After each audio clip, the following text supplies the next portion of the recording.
Bismillahirrahmanirrahim. Assalamualaikum warahmatullahi wabarakatuh. Waalaikumsalam warahmatullahi wabarakatuh. Allahumma shalli ala Muhammad wa ala ali Muhammad la haula wala quwata illa billah. Rabbi shrah li sadri wa yassir li amri wahlul 'uqdatam min lisani yafqahu qawli. Amma ba'du. Oke, kita lanjut saja ke perkuliahan ya. Dan hari ini kita akan membahas lanjutan bab 2 ya. Kemudian setelah itu lanjut juga ke penggalian pertanyaan-pertanyaan yang udah Anda ajukan di di bab 2 ya, yang di beberapa part yang mungkin belum saya gali, dan syaratnya adalah kalian yang aktif dulu gitu ya, yang mengemukakan pendapat maupun mengemukakan pertanyaan untuk didiskusikan ya. Jadi bukan saya yang membacakan satu persatu pertanyaan ya. Oke, kita sekedar memperkuat, mengulang ya. Coba siapa yang bisa menjelaskan kembali tentang dekret presiden dari pengertian, diktum, momentum, konsideran, dan dasar hukumnya. Seperti biasa sebutkan nama, dan kalau ini kelas A berarti nomor absen ya. Alamat juga silakan lah. Coba siapa yang kembali mau memperkuat, mengulang materi yang sudah kita bahas ya, tentang dekret presiden.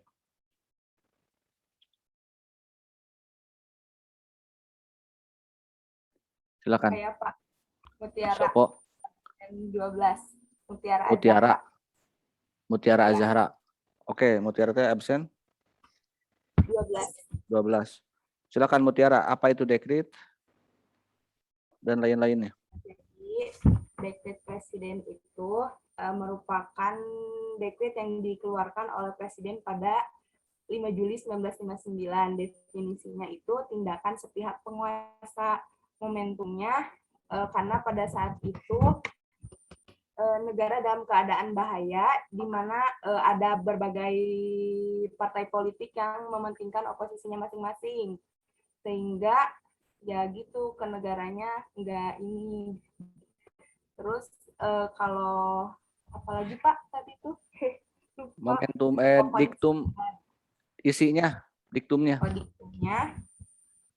diktumnya itu isinya ada 3: membubarkan konstituante, terus mengembalikan ke Undang-Undang Dasar 1945, sama membentuk MPRS DPAS.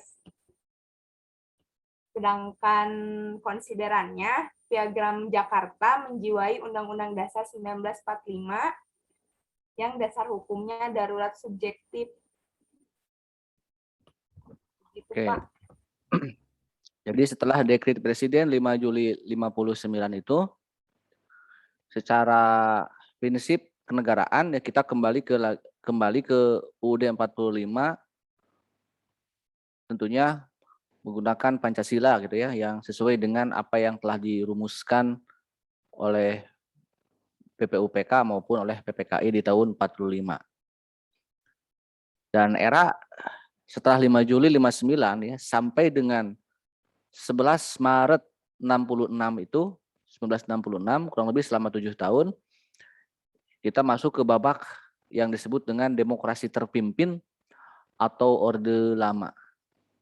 Nah, pertanyaan berikutnya, bagaimana nasib Pancasila dan UUD 45 pada masa Orde Lama? Sopo yang bisa menjelaskan ya. Kalau Mutiara udah dulu ya. Yang lainnya coba. Ini ada kelas E, ada yang jadi gabung?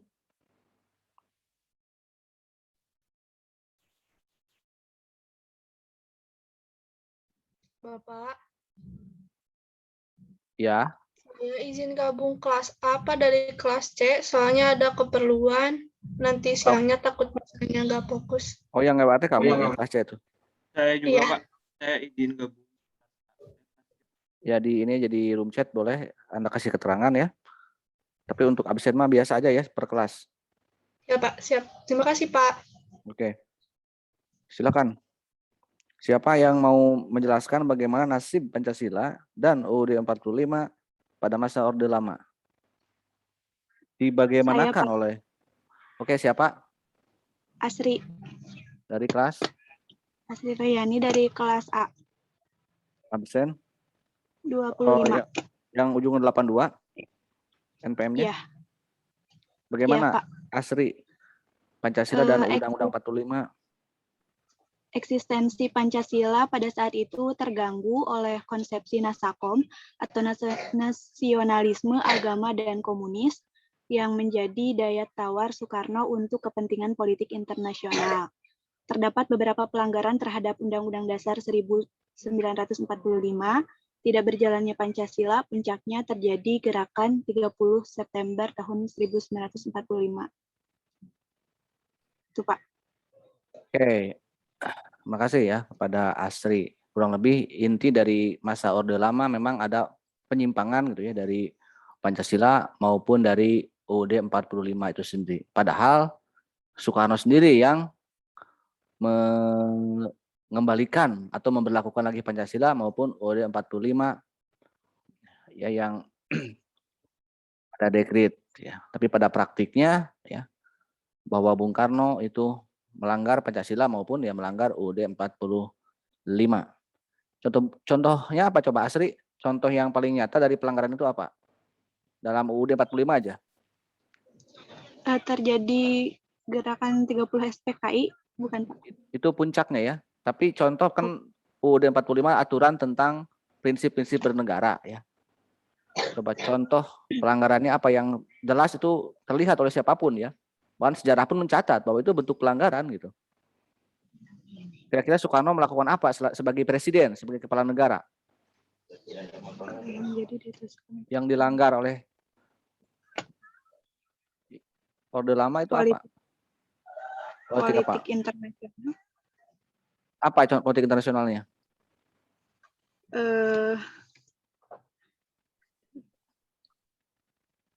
Contohnya apa? Nggak apa-apa. Contohnya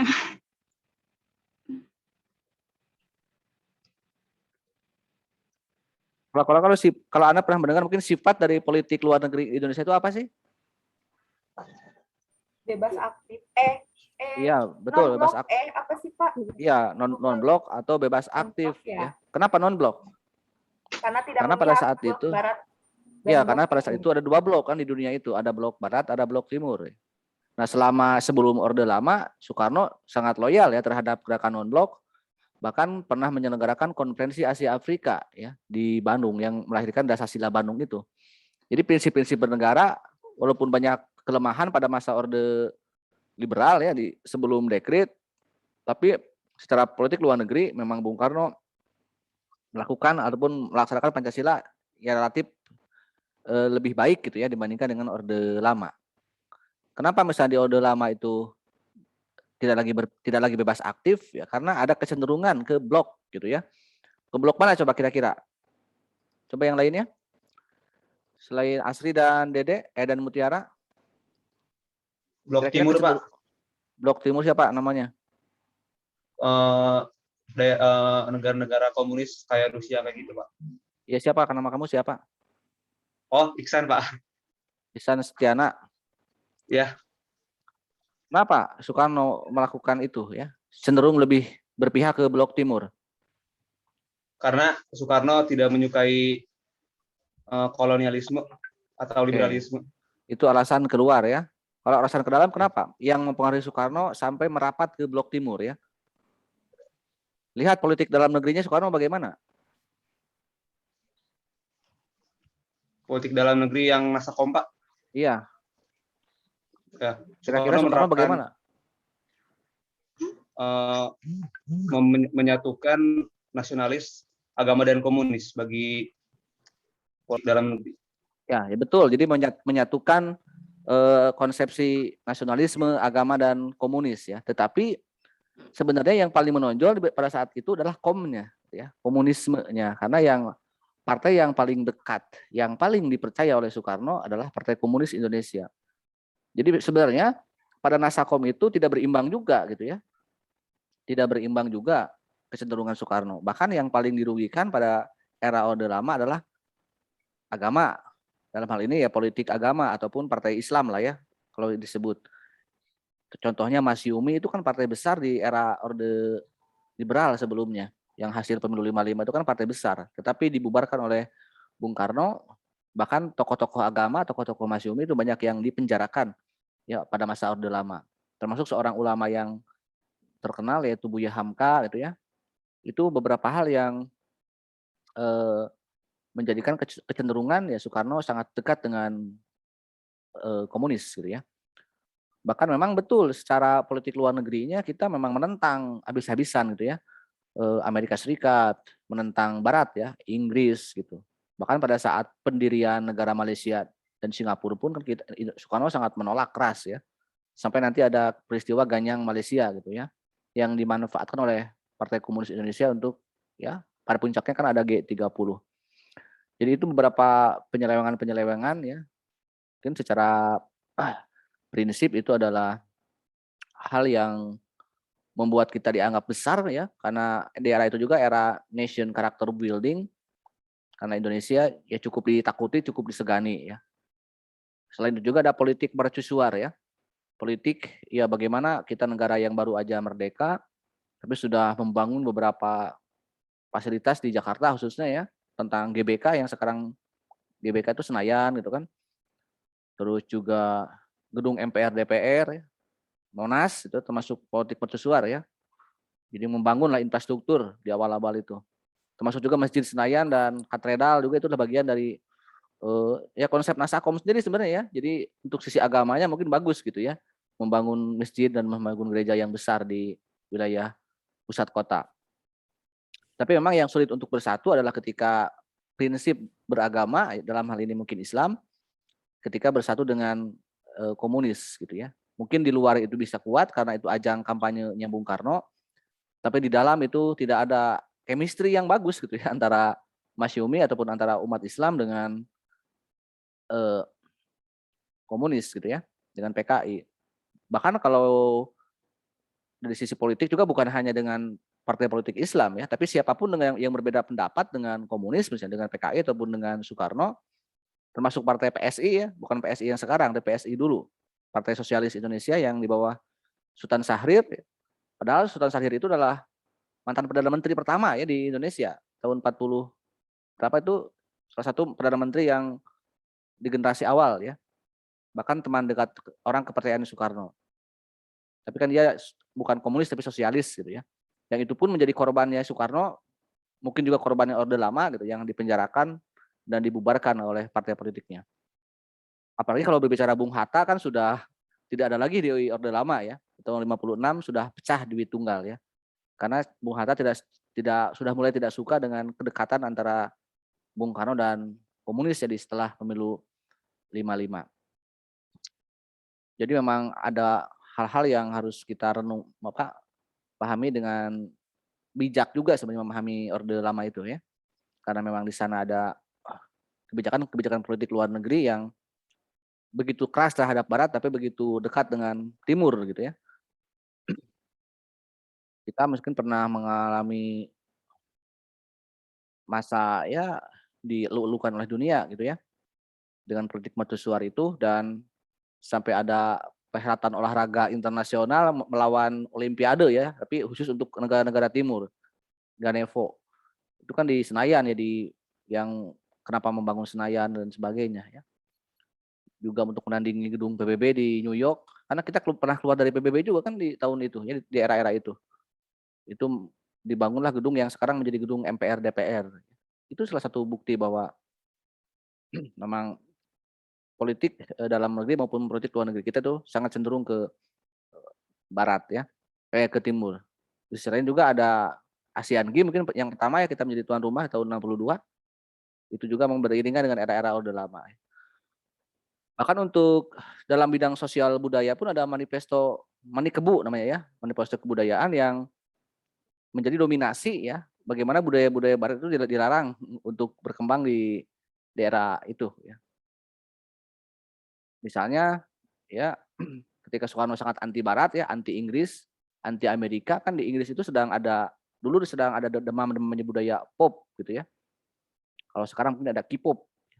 Kalau kita bermusuhan dengan Korea Selatan, terus misalnya presidennya ya, maka akan melarang K-pop ada di Indonesia gitu. Bahkan akan memenjarakan para boy band maupun girl band ya berkiblat ke Korea. Nah dulu Soekarno seperti itu ya.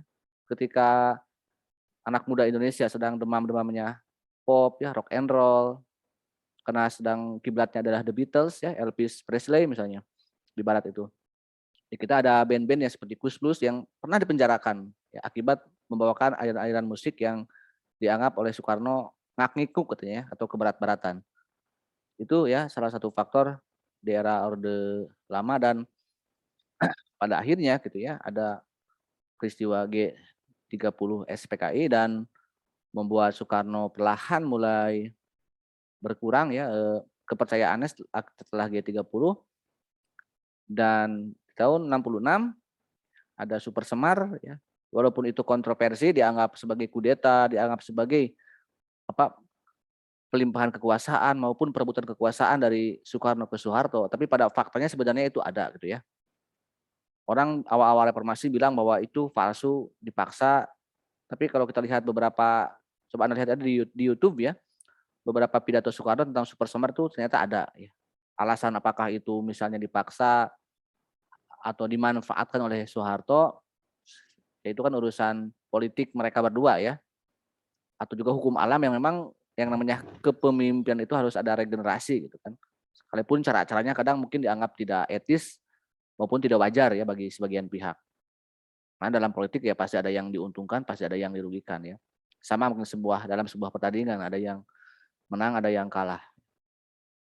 Dan pada era Orde Baru katakanlah ya, dari mulai Super Semar, karena perlahan kekuasaan pun lebih banyak diambil alih oleh Soeharto setelah Super Semar, dan juga pada akhirnya Soekarno pun secara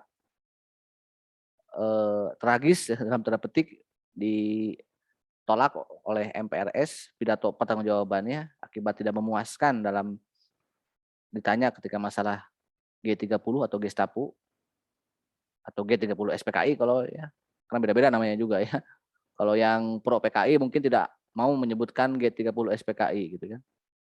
Gestapo saja atau G30 tanpa PKI.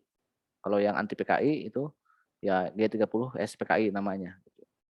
Dan itu akhirnya Soeharto dilantik ya oleh presiden ya dari tahun 67-an ya sampai dengan 98 ya Soeharto berkuasa ya. Dan memang di era Orde Baru ya, di era setelah Soeharto berkuasa, walaupun memang itu berjalan cukup lama melebihi usia pemerintahan Bung Karno. Kalau Bung Karno misalnya 21 tahun ya, kalau Soeharto 32 tahun ya. Tapi secara prinsip Undang-Undang Dasar ya, konstitusi, tidak ada pelanggaran yang dilakukan oleh Soeharto. Ya, walaupun lama berkuasanya. Tadi yang belum selesai nih. Apa coba bentuk pelanggaran oleh Soekarno terhadap Undang-Undang Dasar 45? Tadi belum dijawab. Tadi Anda baru berbicara politik luar negeri saja ya, atau konsepsi Nasakom yang kecenderungan ke komunis.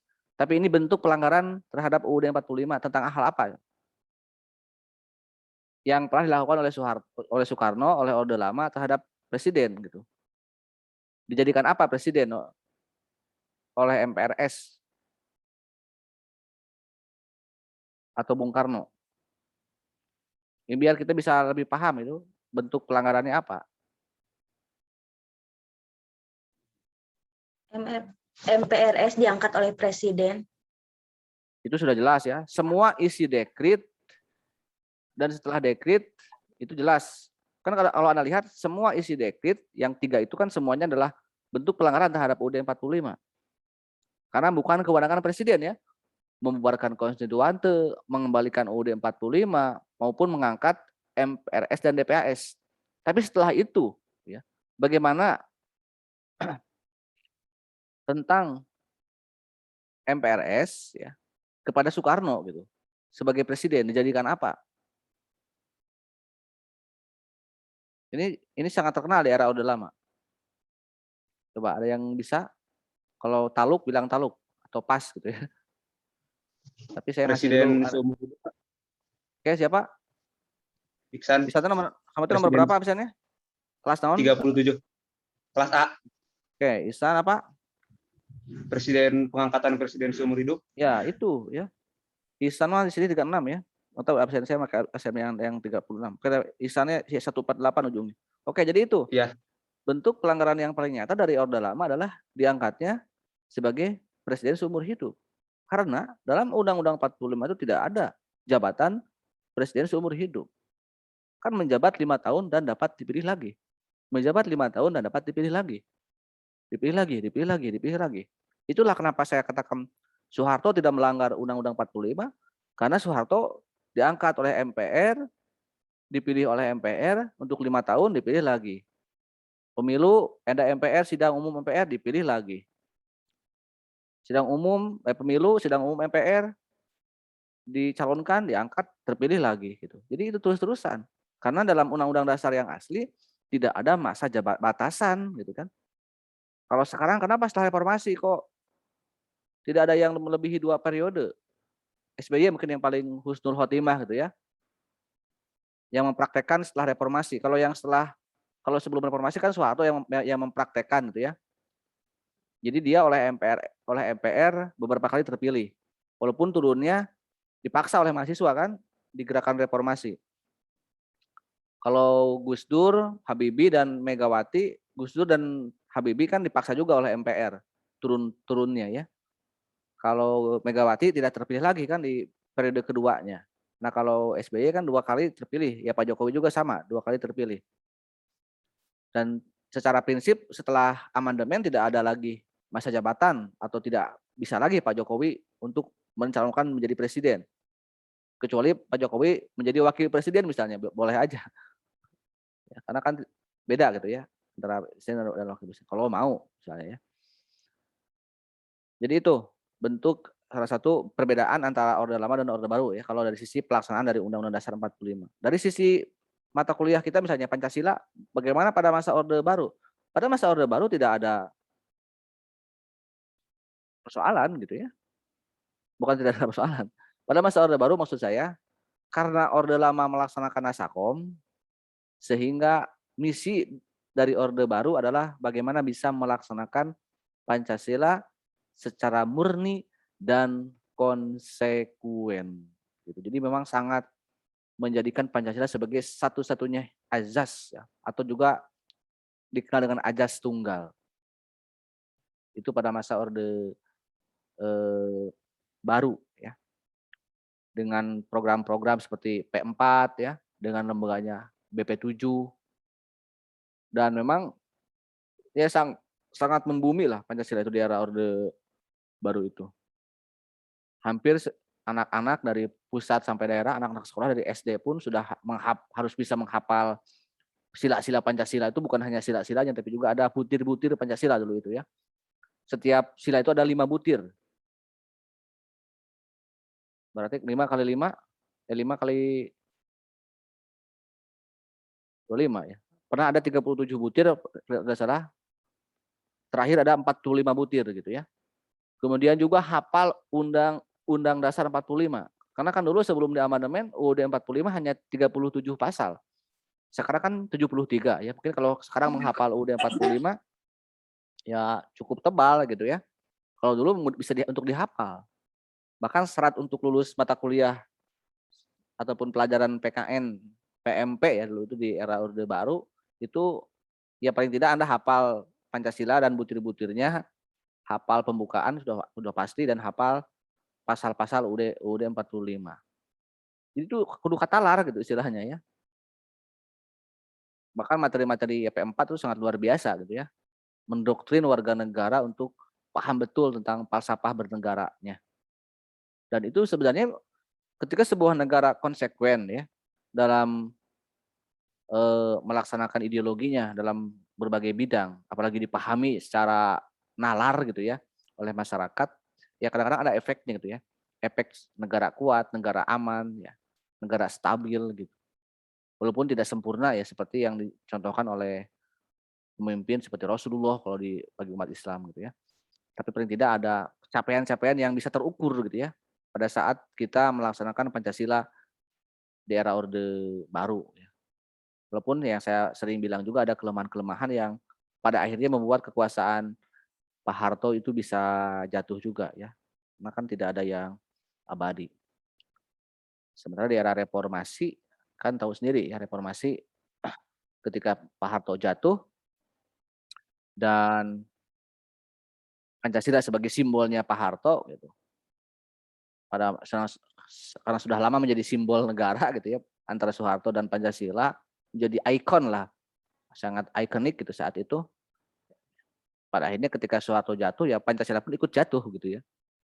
Dan semua pikiran-pikiran psikologi masyarakat dalam membentuk aturan, dalam membentuk kebijakan, dalam nuansa-nuansa akademik, dalam nuansa-nuansa di awal-awal reformasi khususnya itu sangat anti, kadang-kadang ya aneh ya. Menurut Profesor Kailan itu setelah reformasi ya, Indonesia itu seperti negara yang sedang menenggelamkan ideologinya sendiri gitu ya. Karena sudah saking liberalnya di era reformasi ya. Di era Habibie memang tidak ada capaian-capaian yang secara khusus ya bagaimana nasib Pancasila di era Habibie karena hanya sebentar. Kalau di era Gus Dur memang ada semacam kebebasan ya yang menurut ya sebagian pihak itu adalah yang bagi yang pro itu bagus bagi konsepsi HAM gitu ya, konsepsi konstitusi gitu kan. Karena kan Habibie melaksanakan konstitusi yang sudah bebas gitu, yang sudah liberal. Sehingga di periode Gus Dur ya liberal juga nuansa-nuansa kebijakan-kebijakan negaranya karena semuanya boleh bebas. Bahkan pencabutan nyaris akan dicabut MPR yang larangan komunis di era Pak Gus Dur. Walaupun tidak ke sana. Yang sedikit dirubah oleh Pak Gus Dur itu oleh Bapak Abdurrahman Wahid ya, Kiai Haji Abdurrahman Wahid dengan adanya islah ya ataupun rekonsiliasi ya, antara keluarga komunis, keluarga PKI dengan keluarga jenderal itu ya, yang orang tuanya saling bunuh ya saat itu, mencoba untuk direkonsiliasi dan bagi keluarga ex PKI oleh Gus Dur tidak ada lagi backlist gitu ya. Makanya jangan heran kalau sekarang misalnya banyak anak cucu PKI yang menjadi anggota DPR gitu ya. Dan itu terang-terangan mengaku ya, aku bangga jadi anak PKI. Walaupun bagi sebagian kalangan itu berbahaya ya karena yang namanya ideologi kan itu mengalir darah gitu ya. Walaupun secara prinsip betul ya bahwa memang dosa orang tua itu tidak akan diikuti oleh dosa anaknya misalnya. Tapi bagi sebagian kalangan ada pengecualian gitu ya karena PKI itu ideologi yang sangat mengakar, yang sangat mengalir darahnya karena pengalaman-pengalaman sebelumnya ya bukan pada prasangka. Bagaimana kita lihat habisnya PKI di masa tahun 48 tetapi bisa bangkit lagi di tahun 50 dan rebound dengan gaya Aidit dan bisa menjadi partai besar. Itu yang harus diwaspadai. Tapi bagi Gus Dur itu hal yang tidak berbahaya, biasa-biasa aja ya. Jadi serba boleh kalau zaman Gus Dur gitu ya. Tidak ada yang dibatasi. Walaupun ya Gus Dur pun tidak lama ya usia kekuasaannya dan diganti oleh Ibu Megawati, dan Ibu Megawati memang ada sedikit kontroversialnya adalah ketika ada undang-undang sistem pendidikan nasional dan mengubah kurikulum pendidikan gitu ya, ataupun tidak mencantumkan ya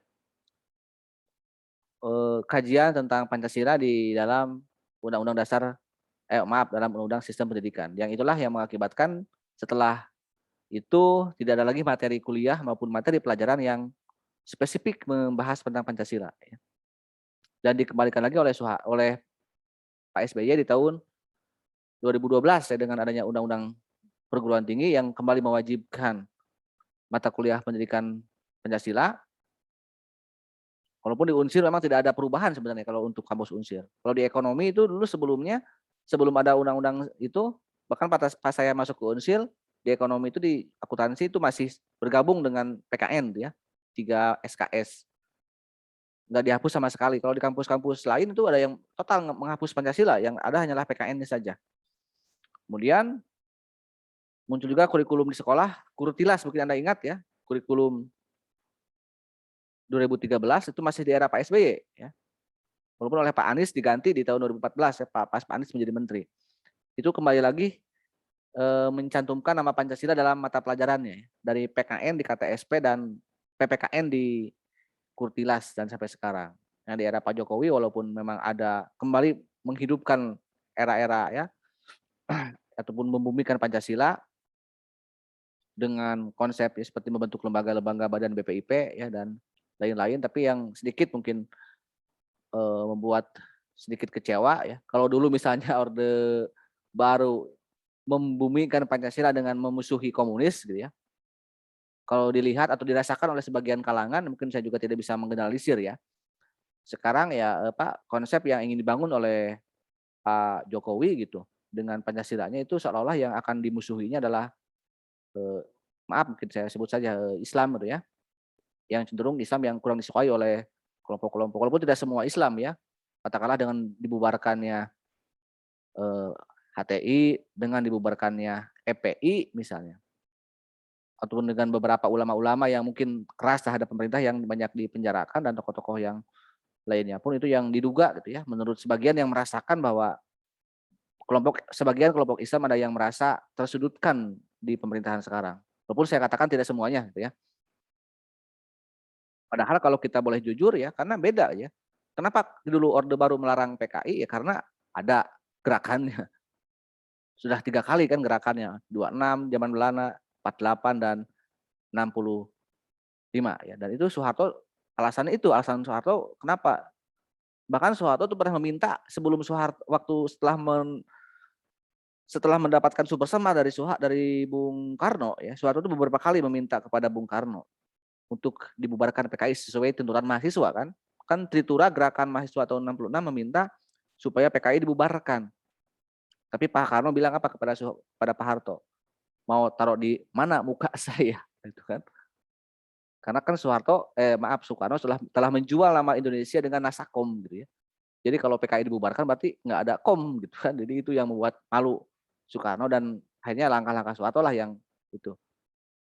Bahkan yang puncak dari kembali ke zaman reformasi, ke zaman Pak Jokowi ya, yang itu juga sudah ditandatangani oleh Pak Jokowi atau nyaris ditandatangani ya tentang undang-undang HIP tahun kemarin ya, baru masih setahun yang lalu. Haluan ideologi Pancasila. Yang secara prinsip maupun secara hukum itu tidak masuk akal gitu ya, ada undang-undang itu. Dan saya termasuk dengan dosen-dosen yang lain di seluruh Indonesia ya, dosen-dosen Pancasila itu membuat rembugan dan akhirnya kan batal disepakati oleh DPR dan Presiden. Karena 2 alasan kalau menurut saya gitu ya, kenapa itu HIP tidak layak untuk menjadi undang-undang ya. Iya kan Pancasila itu kan dasar negara ya. Nanti bab 3 kita akan memahami dasar negara itu adalah sumber tertib hukum tertinggi. Jadi dasar negara kan tertinggi. Ini dasar paling tinggi dalam negara. Nah, Pancasila di sini Undang-Undang 45 ya. Di sini TAP MPR, undang-undang levelnya di sini gitu ya.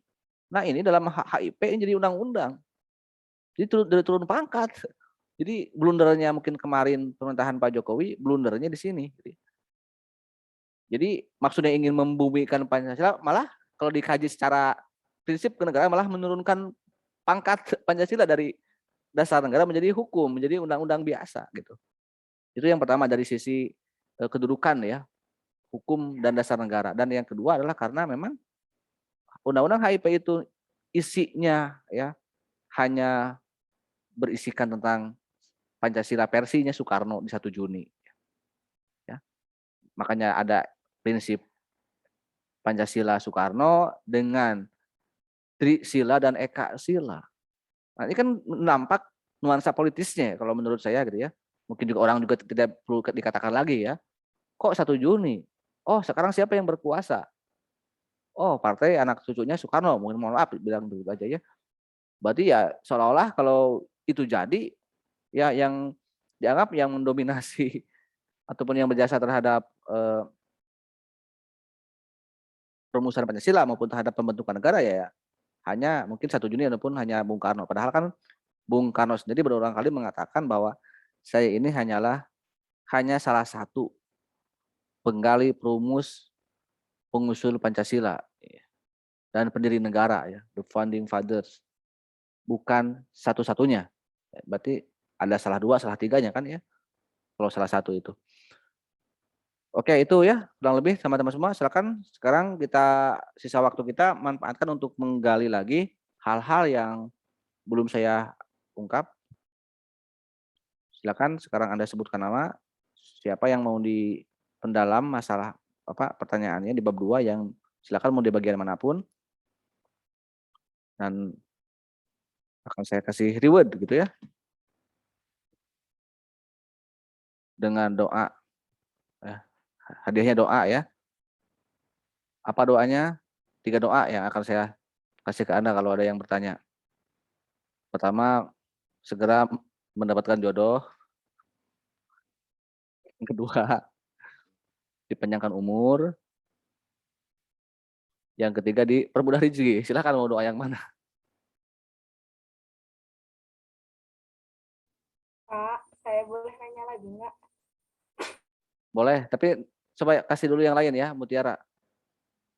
Oh iya Pak. Pak, mau bertanya, tapi tentang materinya yang Bapak upload di YouTube dulu, boleh Pak? Ya nggak apa-apa, kan ini kita akan menyelesaikan, silakanlah bab 1, bab 2 kita selesaikan ya di sekarang. Karena minggu depan kita harus masuk bab 3 sebelum ujian tengah. Yang tentang kemerdekaan Indonesia, boleh Pak? Boleh. Siapa namanya? Yang materi Yufiatun Syariah dari kelas A, Pak. Nomor berapa? MM-nya berapa ujung NPM-nya? 517. 517. Kelas A 517. Oh iya, Yufia. Silakan syariah. Betul syariah ya? Iya, Pak. Ujungnya? Apa? Kan di penjelasan YouTube itu Bapak mengenai pendapat bangsa Indonesia yang merdeka, ada yang berpendapat tanggal 17 Agustus dan ada yang berpendapat tanggal 18 Agustus. Ya. Nah, Ya. menurut syarat-syarat terbentuknya sebuah negara, itu kan ada wilayah, rakyat, pengakuan dari negara lain, dan pemerintahan berdaulat. Nah, sedangkan pada tanggal 17 Agustus itu, syarat-syarat itu belum terpenuhi semua, seperti pengakuan dari negara lain, dan pemerintahan berdaulat juga kan pemilihan presiden dipilih tanggal 18 Agustus.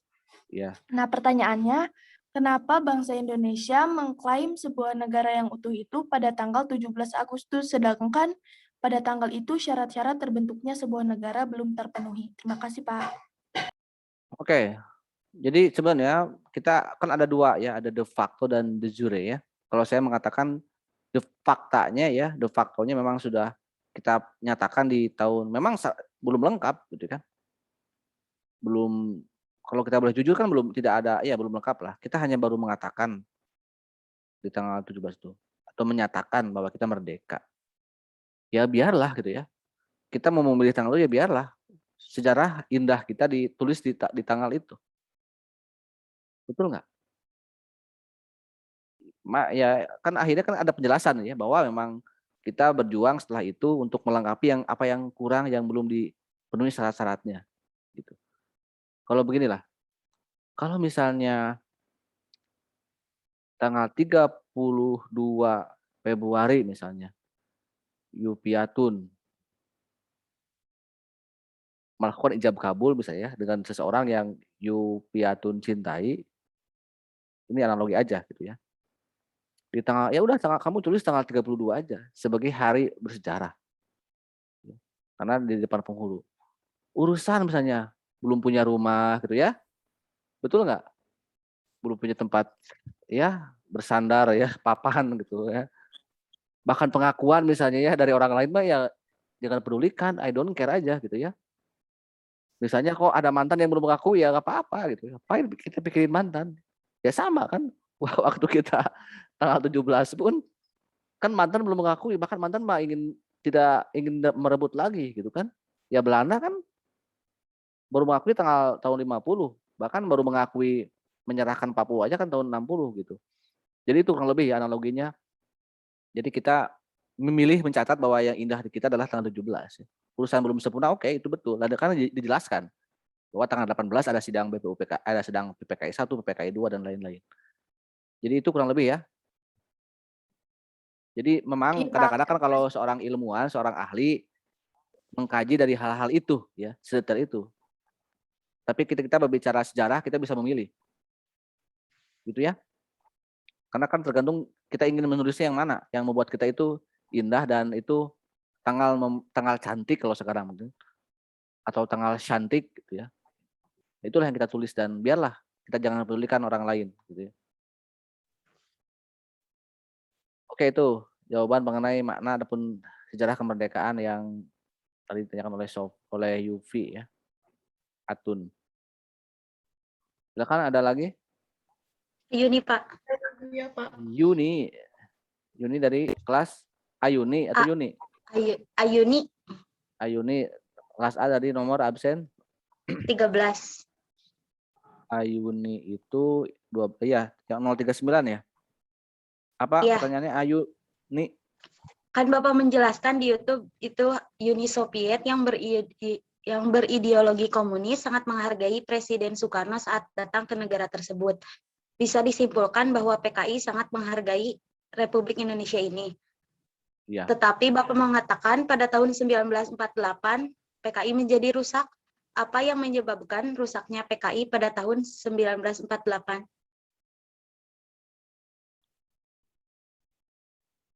Oke, tahun 48 itu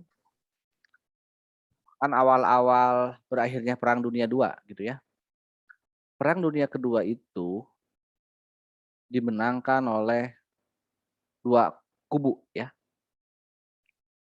Kalau di negara Rusia, ya, Soviet, dan Amerika Serikat pimpinannya. Jadi sebenarnya kenapa komunis dan liberal itu bertarung di Perang Dingin di 45 sampai tahun 91? Karena mereka sama-sama pemenang Perang Dunia Kedua. Siapa sih musuh utama mereka pada saat Perang Dunia Kedua? Yaitu kubu fasis ya. Jepang di Asia, Mussolini di Italia, dan Jerman Nazi ya, Hitler gitu. Jadi mengalahkan itu. Nah, sebagai pemenang Perang Dunia Kedua mereka sama-sama ya karena sudah berbeda haluan dalam politik itu kan gitu ya. Kadang-kadang kalau kita punya satu kepentingan maka bisa bersatu. Kalau sudah beda kepentingan apalagi beda ideologi maka bisa aja ya bertengkar maupun menjadi musuh. Makanya tidak heran dalam politik ya, di politik lokal aja Anda lihat ya. Coba berapa kali misalnya. Kemarin betapa panasnya misalnya antara Prabowo dan Pak Jokowi ya di 2 pilpres. Padahal sebelumnya begitu mesra sebenarnya hubungan antara Pak Prabowo dan PDI misalnya di tahun 2009 di Pilkada 2012 ya, di DKI gitu. Sekarang setelah mereka panas di 2 pilpres kan bisa gabung lagi ya. Ya Pak Prabowo dengan Pak Jokowi maupun dengan PDIP gitu. Mungkin juga tidak diikuti, tapi kan nggak diikuti oleh massa yang mendukung Prabowo, itu kan urusan lain gitu ya. Tapi ya kurang lebih politik seperti itu. Nah, kenapa itu ada pertarungan di Indonesia sendiri gitu kan, karena yang menjajah kita adalah negara barat gitu ya. Belanda kan bagian dari sekutu ya. Ya temannya Inggris, temannya Amerika gitu. Makanya bom Hiroshima Nagasaki gitu kan. Dan setelah itu kan orang-orang komunis, orang-orang PKI yang dulu diusir oleh Belanda balik lagi setelah proklamasi. Termasuk Musso kan ya. Musso kan temannya Bung Karno di Syarikat Islam di Cokro Aminoto ya. Mereka balik awalnya kan sama-sama berjuang mengusir Belanda sebenarnya ya. PKI apalagi masih ada Tan Malaka, tokoh-tokoh PKI yang cukup bagus dan orang-orang kepercayaan Soekarno juga gitu. Ya. Sebenarnya bukan hanya 48 gitu. Kalau secara karena ada beberapa hal yang tidak patut kita tiru dari konsep PKI ya. Karena kalau kita lihat di Rusia mungkin eh, seperti Musso kenapa bisa begitu mudahnya misalnya apa membantai manusia gitu ya. Di Indonesia di tahun 48 sebelum mereka memberontak di Madiun itu karena kan mereka tuh langsung belajar komunis ke gurunya ya, ke Stalin, ke Lenin ya. Bedanya kalau Musso memang belajar kekejamannya, kalau Tan Malaka juga sama murid ataupun gurunya langsung ke orang-orang komunis di Rusia. Tapi kalau Tan Malaka kan hanya pada pemikirannya, ide-idenya, tidak ke pergerakannya. Nah kalau Musso kan ke pergerakannya. Yang membuat rusak ya itu karena bukan hanya peristiwa pemberontakan PKI itu mereka menyatakan berdirinya Republik Soviet Komunis di Indonesia, ya di Madiun itu. Tapi mereka melakukan hal yang serupa dengan apa yang dilakukan oleh Aidit, ya penerusnya di tahun 65 di era itu. Ya, jadi ada korbannya kan masih ada ya korbannya, saksinya gitu yang masih hidup, yang masih trauma akibat kekejaman-kekejamannya. Jadi tuh yang jadi rusaknya memang ada korban gitu ya, ada korban yang masih trauma akibat kekejamannya gitu. Itu maksudnya ya. Memang PKI pun tidak semua orang PKI itu ya kejam gitu ya. Pemikir-pemikirnya seperti Tan Malaka ya dan teman-teman yang lainnya tidak ada yang seperti, tapi kan beda di sisi lain mereka ada aktor penggeraknya, ada yang berjuang di yang radikalnya ada gitu ya. Yang mentah-mentah mungkin meniru bagaimana kekejaman orang-orang komunis di Rusia ya. Urusan misalnya itu Rusia misalnya ataupun Soekarno pernah disambut baik oleh Rusia, oleh Soviet di era Orde Lama, di era itu kan urusan simbol-simbol negara gitu ya. Mana mungkin lah kalau nggak ada masalah misalnya negara nggak menghargai negara lain gitu ya. Apalagi mungkin ada kepentingan ya bahwa kenapa misalnya Soviet begitu kagum terhadap Soekarno dan sangat menghormati Soekarno ya karena mungkin Soviet merasa punya teman aja ya, merasa ada teman dekat gitu ya. Di saat semua negara misalnya berlabuh di Amerika Serikat sebagai musuh utama mereka, ketika Soekarno beraninya dengan pidatonya yang sangat berani ke Amerika, ke Inggris misalnya, berarti kan Soviet merasa ada teman gitu ya. Itulah alasan-alasan politik, simbol-simbol alasan politik luar negeri itu Mah ya, untuk saling menghargai gitu ya. Apalagi ada kepentingan yang sama yaitu memusuhi Amerika atau memusuhi liberal. Oke gitu Ayuni ya. Terima kasih, Pak. Silakan, Sopo lagi. Bapak izin bertanya. Siapa? Laili dari kelas C, Laili kelas C, absen. absen 47. Bentar. 47 itu NPM-nya berapa ujungnya? 505. 505. Oke, Laili apa pertanyaannya? Kan Pak di YouTube Bapak menyebutkan bahwa komunis itu perkembangan di Indonesia sangat cepat. Ya. Nah, apabila kalau misalnya komunis itu tumbuh lagi di zaman sekarang, apakah perkembangannya akan cepat juga?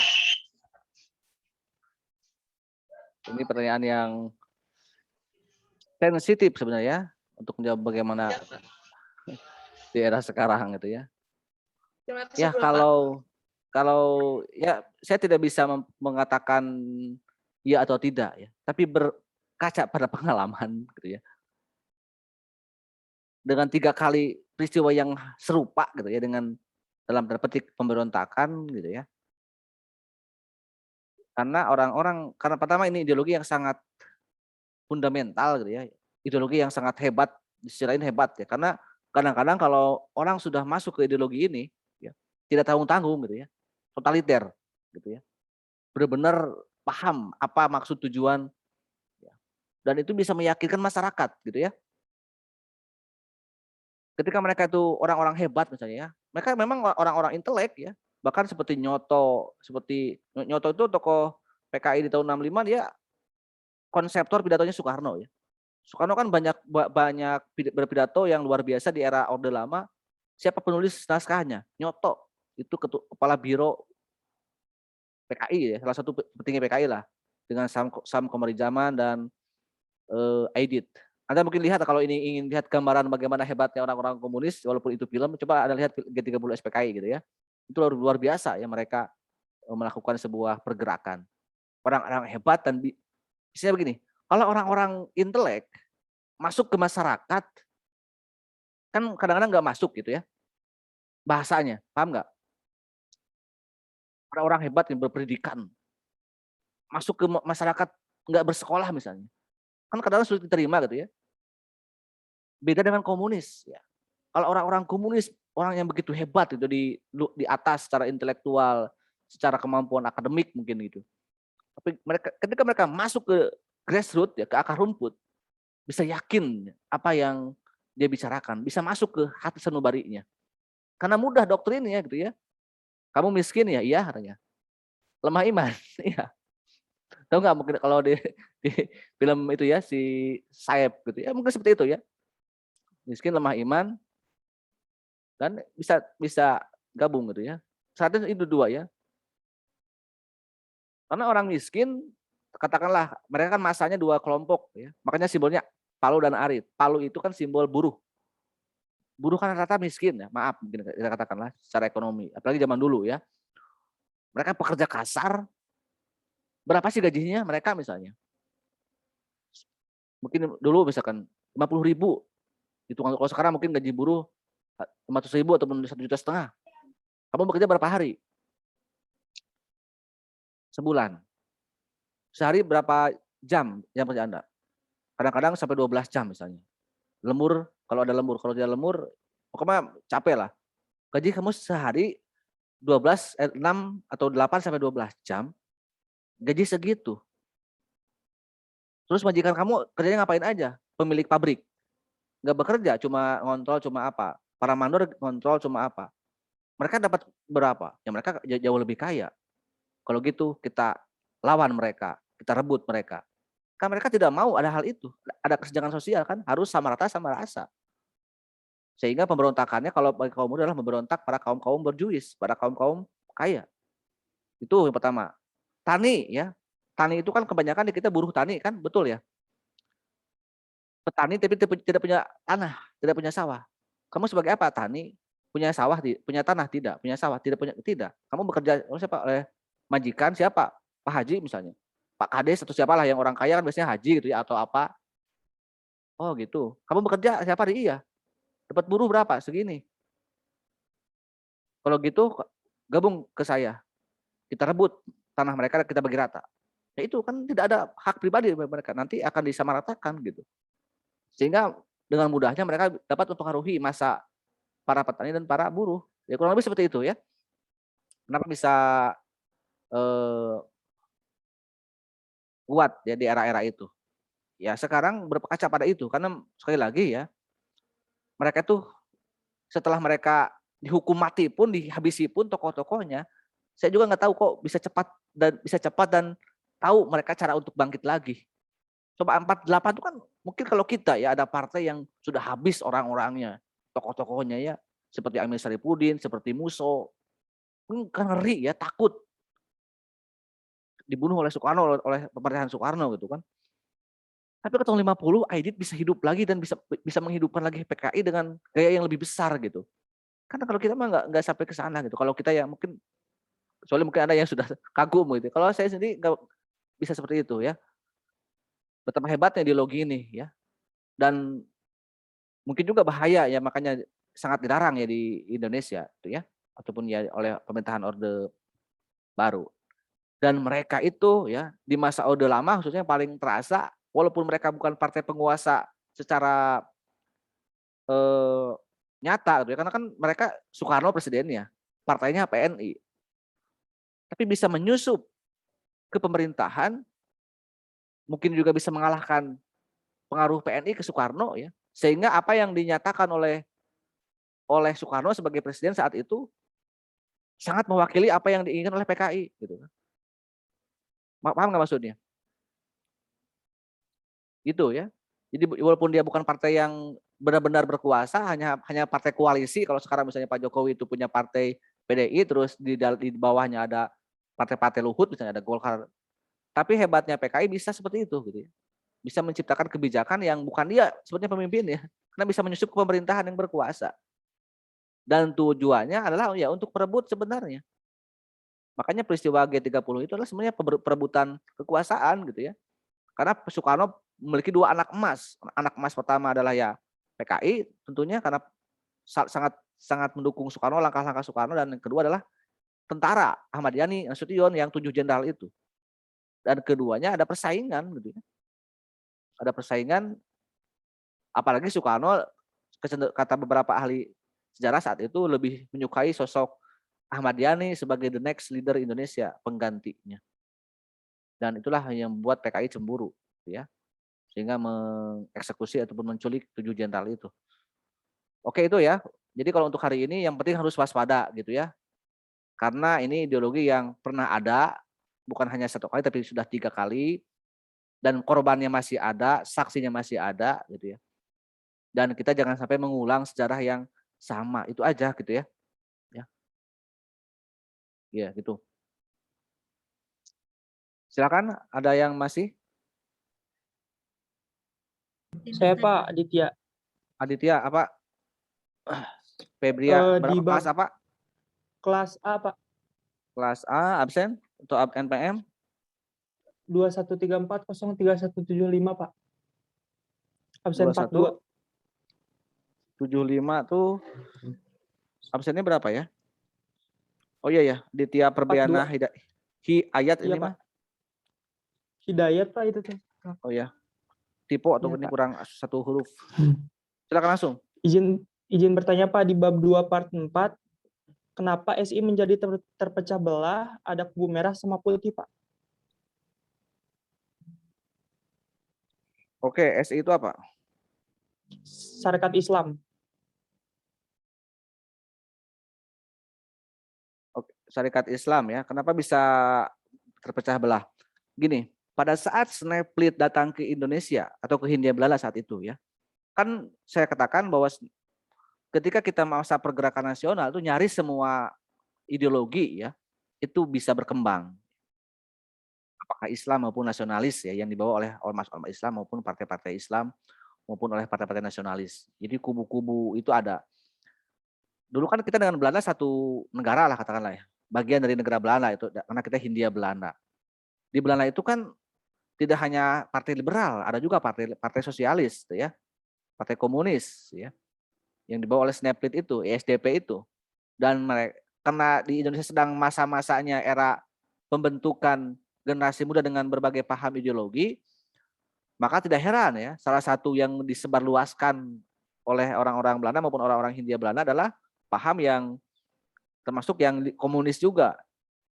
Datanglah ke Indonesia, namun ya, pada awal kedatangan Snaplit ke Indonesia ataupun ke Hindia Belanda saat itu tidak mendapatkan simpati dari kaum intelektual.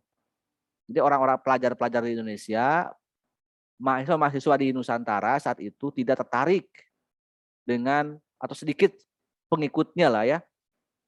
Dan yang saat itu sedang besar, sedang viral, sedang disukai oleh generasi muda, terutama di daerah Jawa ya, karena sudah menyebar dari Jawa Timur kan dari Surabaya SI itu. Dari sudah menyebar sampai mungkin sampai ada yang bilang sudah sampai ke Jakarta ya, ke Jawa Barat gitu.